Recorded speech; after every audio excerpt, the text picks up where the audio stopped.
100-gallon rescape.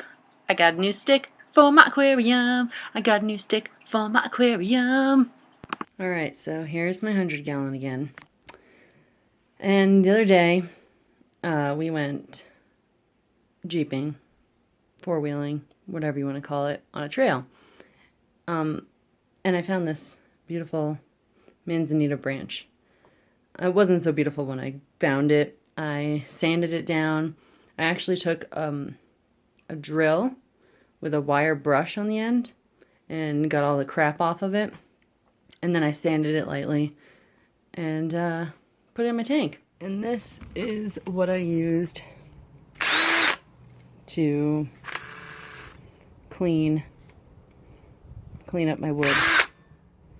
And then I used this just to kind of buff it out if there are any rough edges. Now, it's not waterlogged. That's why it's kind of doing a little floating thing. But it is large enough where it's kind of being held in place. Eventually it'll get waterlogged and I won't have to worry about it. But right now, it's pretty fresh. And looks pretty good. I'm pretty happy about it. So I just rearranged the whole tank. And I don't know if anybody has bought these plastic plants, but they're really great. This one back here and this one right here. They're very tall, so they're good for large tanks. But the problem, I've had these for years, and there is one problem I've had with them. They come off of their base. The base, let's see back there, you can see the base right there.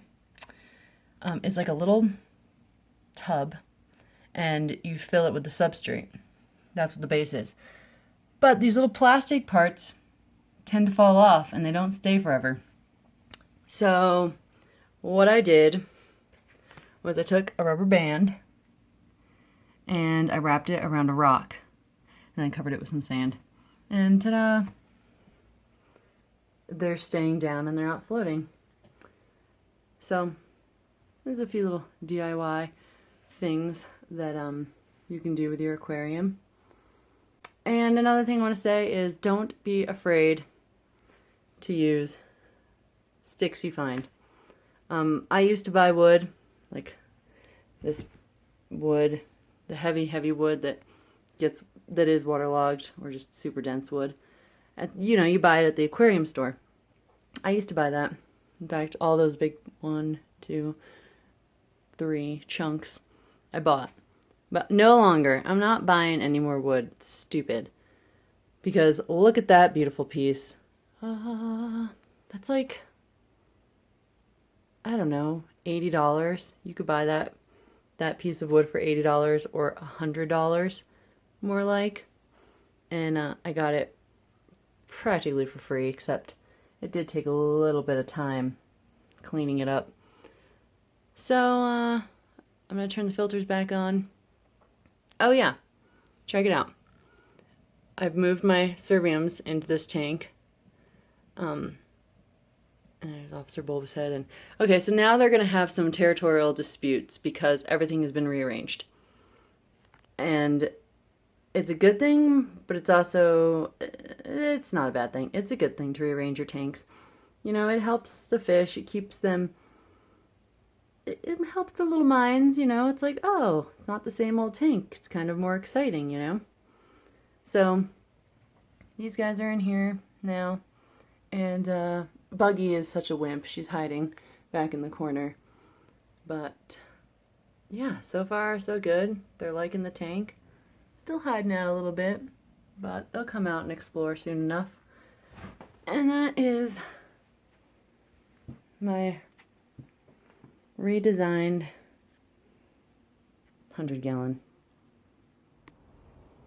I'm outside, but this is pretty funny.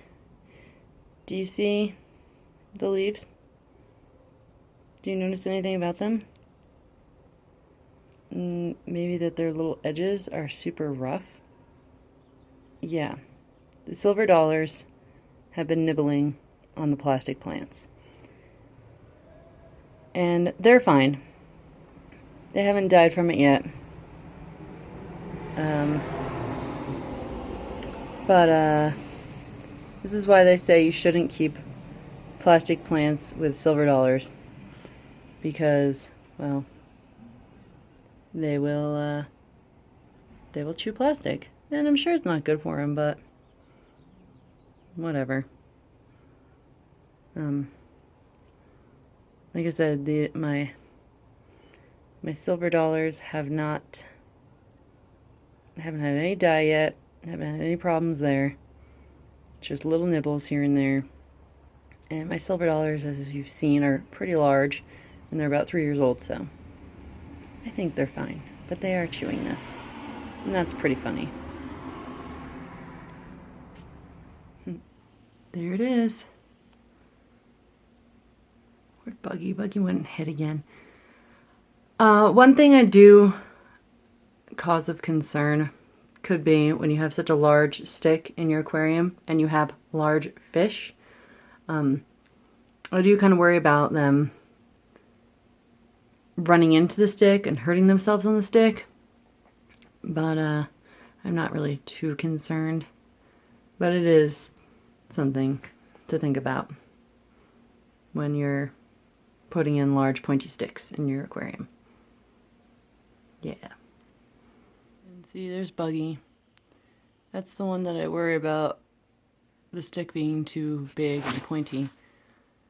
She's already kind of bumped into those little bottom twigs there. But she's coming out, and see, there she goes. See, she just bumped it. Ugh. Next time I do a water change, I'll trim it back. Or maybe she'll get used to it. But she's a big girl.